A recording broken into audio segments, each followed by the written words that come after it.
চলো তোমাদের আজকে কটা কথা বলি। কি জানি হঠাৎ মনে হলো কটা কথা তোমাদের সাথে শেয়ার করি, তাই চলে এলাম আর কি। এই যে যারা জীবিকা তাগিদে বাড়ি থেকে অনেক দূরে থাকে, একমাত্র তারাই জানে বাইরে থাকার কষ্টটা ঠিক কতটা। তোমরা যে খাবার দুপুর 12টার মধ্যে রান্না করে 1টা-1:30টার মধ্যেই খেয়ে ফেলো, আমরা কিন্তু সেই খাবারটা সেই টাইমে গরম খাবার আমরা খেতে পারি না। আমরা যারা বাইরে কাজ করি আমাদেরকে সেই খাবার সকাল 7টা থেকে 8টার মধ্যে রান্না করে নিতে হয়, তারপর টিফিনে করে ভরে আমরা কাজের জায়গায় সেটা নিয়ে যাই। কাজের চাপের কারণে কোনো দিন 1টা, কোনো দিন 2টো, কখনো কখনো আবার 3টেও বেজে যায় খেতে খেতে। খাবার ততক্ষণে পুরো ঠান্ডা হয়ে জল হয়ে যায়, কোনো টেস্ট থাকে না, কোনো স্বাদ পাওয়া যায় না। পুরো 10 ঘন্টার কর্মদিবসে খাওয়ার জন্য মাত্র 20 মিনিট সময় পাই, বাকি সময়টা তো কম্পিউটারের সামনে বসেই কাটাতে হয়। দূর থেকে অনেকের কাছে মনে হয় চাকরি করা মানুষের জীবন খুব সহজ, খুব সুন্দর। হ্যাঁ, অবশ্যই জীবন তো সুন্দর অবশ্যই, কিন্তু সেই সুন্দরটাকে ধরে রাখতে অনেক পরিশ্রম, ত্যাগ আর ধৈর্যের প্রয়োজন হয়।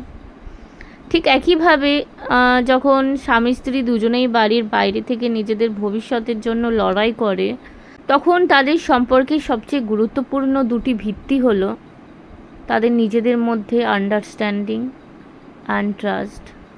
ভালোবাসা তো অবশ্যই, এই দুটো না থাকলে সম্পর্ক টিকিয়ে রাখা খুব কঠিন। যখন স্বামী স্ত্রী দুজনেই ওয়ার্কিং, তা না হলে সম্পর্কের অবনতি ঘটতে পারে।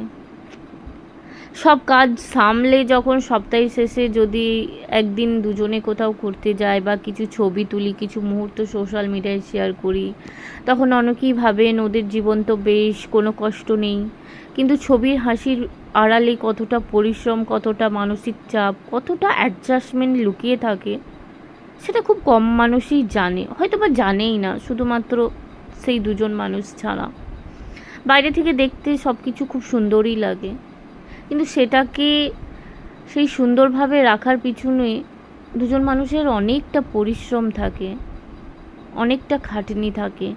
সেই খাটনিগুলো মানুষ দেখে না, মানুষ বাইরের চাকচিক্য দেখেই বিচার করতে শুরু করে। মাসের শেষে বেতনটা যখন আমাদের হাতে আসে, সেটা শুধুমাত্র আমাদের মুখ দেখে কোম্পানি আমাদেরকে দেয় না, তার পিছনে থাকে অসংখ্য ঘন্টার পরিশ্রম, ক্লান্তি, দায়িত্ব। বাইরে থেকে সব কিছু যতটা সহজ মনে হয়, আসলে বাস্তবে ততটা সহজ নয়। এই জীবন গড়ে তুলতে হলে অনেক খাটতে হয়, অনেক কিছু মেনে নিতে হয়। সবচেয়ে বেশি দরকার যেটা হয় সেটা হচ্ছে নিজেদের মধ্যে বোঝাপড়া আর বিশ্বাস, একটু আস্থা, ভরসাও প্রয়োজন।